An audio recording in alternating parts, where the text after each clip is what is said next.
السلام علیکم ورحمۃ اللہ وبرکاتہ۔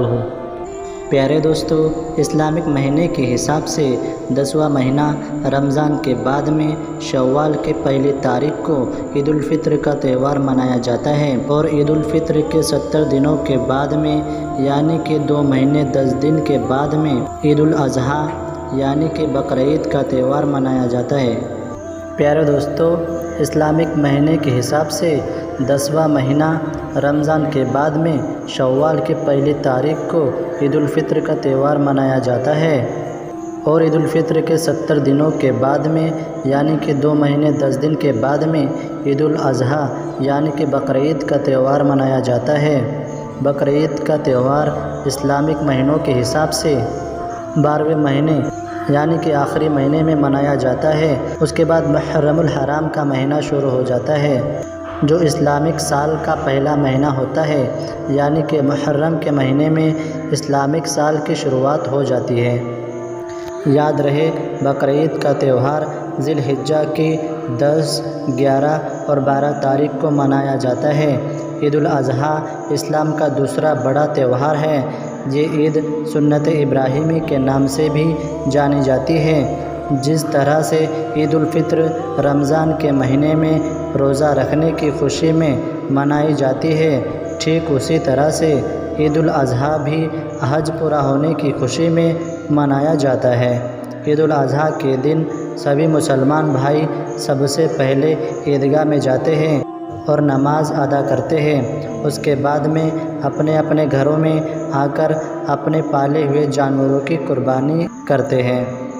اب آپ کو بتاتے ہیں کہ اس سال یعنی کہ 2022 میں عید الاضحیٰ یعنی کہ بقرعید کا تہوار کب ہے اور کتنی تاریخ کو ہے، یعنی کہ انگریزی تاریخ کتنی ہوگی، اور کس دن کو یہ تہوار منایا جائے گا، کتنی تاریخ کو عید کی نماز پڑھی جائے گی اور قربانی کس دن کی جائے گی۔ دوستو، اسلامک کیلنڈر کے حساب سے اس بار بقرعید کا چاند 30 جون 2022 یعنی کہ جمعرات کے دن چاند نظر آنے کی امید ہے، یعنی کہ 30 تاریخ کو چاند نظر آئے گا۔ اگر اس حساب سے دیکھا جائے تو پھر 1 جولائی 2022 جمعے کے دن عید الاضحیٰ کی پہلی تاریخ ہوگی، اور آپ کو پتہ ہی ہے کہ عید الاضحیٰ کا تہوار چاند کی 10 تاریخ کو منایا جاتا ہے۔ اس حساب سے اس سال یعنی کہ 2022 میں انشاءاللہ 10 جولائی 2022 اتوار کے دن چاند کی 10ویں تاریخ ہوگی، اور اسی دن عید کی نماز پڑھی جائے گی، اور اسی دن ہی پہلے دن کی قربانی کی جائے گی، اور اس کے بعد 3 دنوں تک قربانی کی جائے گی، یعنی کہ 10، 11 اور 12 جولائی 2022 تک قربانی کی جائے گی۔ مگر اس کے بعد بھی آپ سبھی اسلامک بھائی بہن اس بات کو بھی یاد رکھیں، عید کا تہوار چاند پر ڈیپینڈ کرتا ہے، اور ہم نے آپ کو چاند کی تاریخ بتائی ہے وہ اسلامک کیلنڈر کے حساب سے بتائی ہے، لیکن کئی بار چاند آگے پیچھے ہونے کی وجہ سے اسلامک کیلنڈر کی تاریخ بھی بدل جاتی ہے۔ تو اسی لیے ہم نے آپ کو جو تاریخ بتائی ہے اس کو آپ فکس نہ سمجھے، یعنی کہ یہ نہ سمجھے کہ ہم نے جو تاریخ بتائی ہے اسی تاریخ کو عید ہوگی۔ اگر چاند ایک دن آگے یا پیچھے دکھائی دیتا ہے تو پھر بقرعید منانے کی تاریخ بھی ایک دن آگے یا پیچھے ہو جائے گی۔ جب چاند دکھائی دے گا یعنی کہ جب عید کا چاند نظر آ جائے گا، اس کے بعد ہی بقرعید منانے کی صحیح تاریخ معلوم چل سکے گی۔ اگر چاند دکھائی دینے میں آگے پیچھے ہو جاتا ہے تو ہم آپ کو اس کے بارے میں بھی بتا دیں گے۔ پیارے دوستو، اس بات کو ہر مسلمان بھائی بہن یاد رکھے کہ جو مسلمان قربانی کرنے کی حیثیت رکھتا ہے تو اس کو چاہیے کہ وہ بقرعید کے موقع پر قربانی ضرور دے، کیونکہ ہمارے پیارے نبی حضرت محمد صلی اللہ علیہ وسلم نے فرمایا ہے کہ جو شخص قربانی کرنے کی طاقت رکھتا ہے، یعنی کہ اس میں قربانی کرنے کی حیثیت ہے، اور پھر بھی وہ شخص قربانی نہیں کرتا تو اس کو چاہیے کہ وہ ہمارے عیدگاہ کے قریب بھی نہ آئے۔ اس بات پر اللہ کے نبی نے اتنی سخت ناراضگی ظاہر کی ہے۔ اسی لیے آپ سب کو چاہیے کہ آپ بقرعید کے موقع پر حلال جانوروں کی قربانی ضرور دیں۔ اور یہی نہیں، اللہ کے نبی حضرت محمد صلی اللہ علیہ وسلم نے فرمایا ہے کہ قربانی کرنے والوں کو قربانی کے جانور کے ایک ایک بال کے بدلے میں اللہ تعالیٰ ایک ایک نیکی عطا کرتا ہے۔ اس کے ساتھ ہی حضرت فاطمہ رضی اللہ عنہا فرماتی ہے کہ جو شخص اللہ کی رضا کے لیے اللہ کی راہ میں قربانی کر کے اللہ سے دعا کرتا ہے تو اس کی دعا کو اللہ تعالیٰ کبھی رد نہیں کرتا۔ اللہ کے نبی حضرت محمد صلی اللہ علیہ وسلم نے فرمایا کہ جس نے خوش دلی سے اور اللہ سے ثواب کی نیت سے اللہ کی راہ میں قربانی کی تو اللہ تعالیٰ اس کو جہنم کی آگ سے محفوظ فرما دے گا۔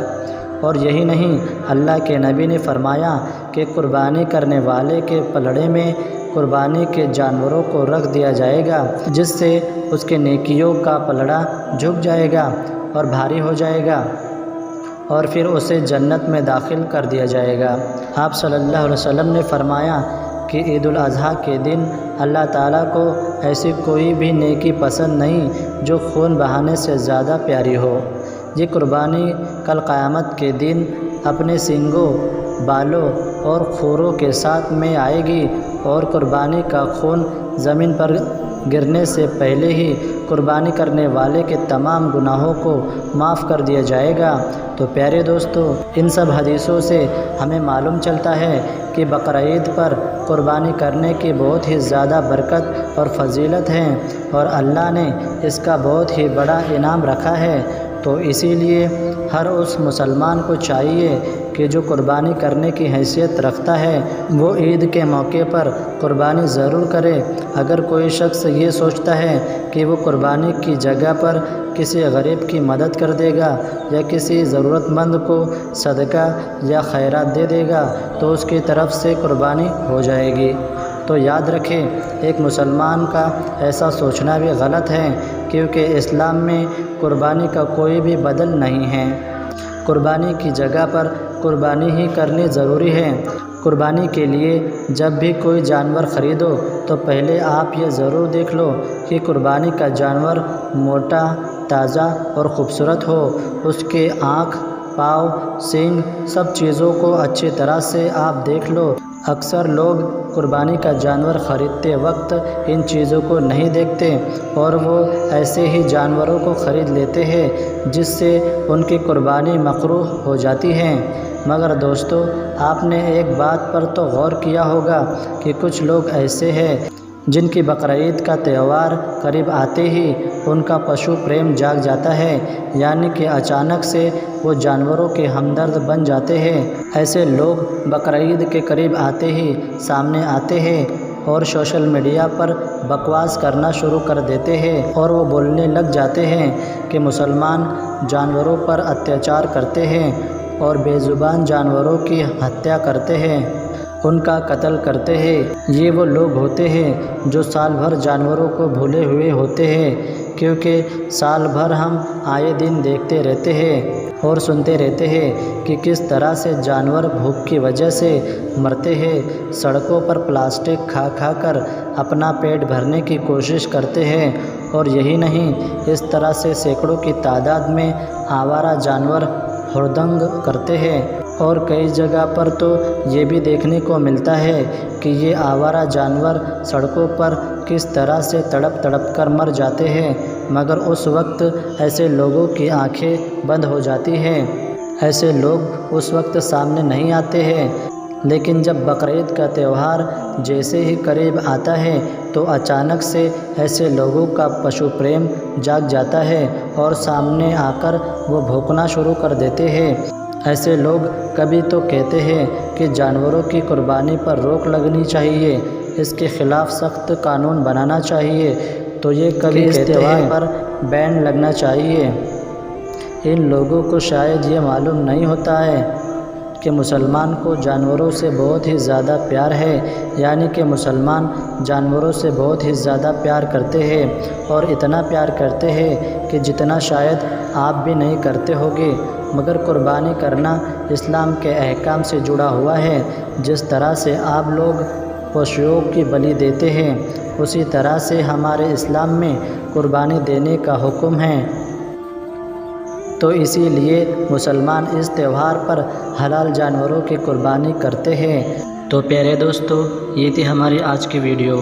دوستو، ویڈیو اگر آپ کو پسند آئی ہے تو آپ لوگ اس ویڈیو کو ہر بار کی طرح لائک کریں اور اپنے قریبی دوستوں کے ساتھ میں ضرور شیئر کریں۔ اگر آپ نے ابھی تک ہمارے یوٹیوب چینل کو سبسکرائب نہیں کیا ہے تو سبسکرائب کر کے ساتھ میں لگے بیل آئیکن کو ضرور دبا دیں۔